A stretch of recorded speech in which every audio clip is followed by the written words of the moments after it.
정치권 뒷이야기 들어보는 정치 톡톡 시간입니다. 오늘은 정치부 이수아 기자와 함께합니다. 어서 오십시오. 국림 4차 TV 토론회는 꽤 늦은 시각에 열렸더라고요. 근데 후보들 공격 수위가 정말 만만치 않습니다. 네, 하나씩 소개해드리자면요. 우선 홍준표 의원은 윤석열 전 총장을 이른바 문성열이라고 비난했습니다. 네. 문재인 정권 이익이라고 합니다. 그래서 심지어 대북 정책에 관해서는 문성열이라는 말도 지금 SNS에 떠돌고 있어요. 윤석열 캠프의 현 정권 군 참모들, 또 문정부 대북 정책을 도맡았던 이도훈 전 외교부 한반도 평화교섭본부장까지 대거 합류한 걸 비꼰 겁니다. 네. 그리고 유승민 전 의원이 이재명 지사를 감옥에 넣겠다고 한 것도 참 논란이 되고 있습니다. 네, 이 유 전 의원은 대장동 의혹과 관련해서 본인이 당선되면 이 지사의 혐의를 밝히겠다고 공언했습니다. 저 유승민이 대통령이 되면 이재명 지사와 그의 최측근들 불법과 비리를 밝혀내고 불법 있는 사람들은 저는 감옥에 쳐넣겠습니다. 윤 전 총장이 전날 화천대유의 주인은 감옥에 갈 것이고 몸통은 이재명이라고 말한 것과 같은 맥락이죠. 유 전 의원은 지난번에 이 자리에 나와서 새님 이미지가 참 억울하다, 사실은 아니다라고 했었는데 정말 거세게 말을 했네요. 네. 모레 MBN에서 주관하는 토론회도 기대해 보겠습니다. 그리고 오늘 민주당은 어땠습니까? 네, 대장동 의혹을 두고 공방이 벌어졌는데요. 이재명 지사를 향한 박용진, 이낙연 후보의 협공이 이어졌습니다.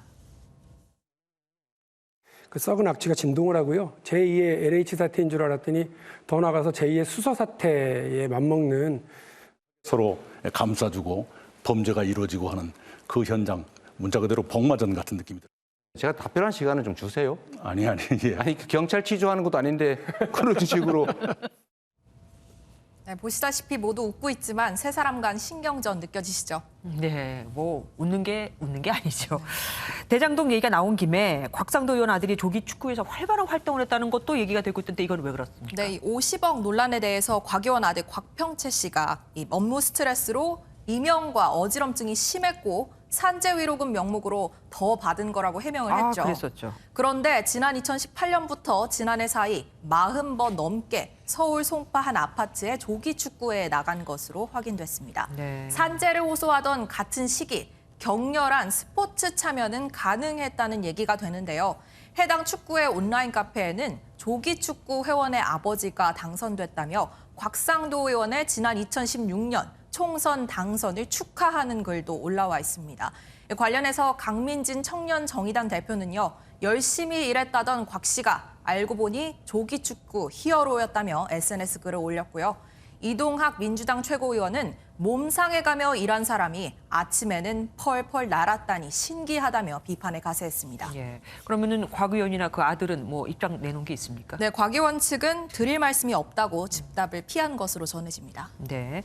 마지막으로 민주당 최고위원회의에서 윤 전 총장 부친 자택을 그러니까 화천대유 주주 김만배 씨 누나가 산 거로 또 뭐 공세가 펼쳐졌다면서요? 네, 최고위원들 모두 너나 할 것 없이 비판의 목소리를 높였는데요. 김영배 최고위원은 윤 전 총장이 우연의 일치였다고 해명한 것을 두고 이렇게 말했습니다. 서울중앙지검장 부친의 집을 화천대유 대주주 누나가 하필 딱 그 시기에 부동산 소개소를 통해 사들이는 이런 우연은 온 우주의 기운이 모여야 우연찮게 가능한 일이지 않을까 싶습니다. 지금 우주의 기운이라 했는데 그 말 국정농단 때 나왔던 얘기 네, 아닙니까? 어디서 들어보신 것 같죠? 일부 여당 지지자들이 온라인상에서 윤 전 총장을 박근혜 전 대통령과 비교하는 것을 볼 수 있는데요. 김 의원도 앞선 발언에서 윤 전 총장을 남자 박근혜라고 지칭한 만큼 이런 맥락에서 우주의 기운을 언급한 것으로 보입니다. 네, 여기까지 듣겠습니다. 이수아 기자와 함께했습니다.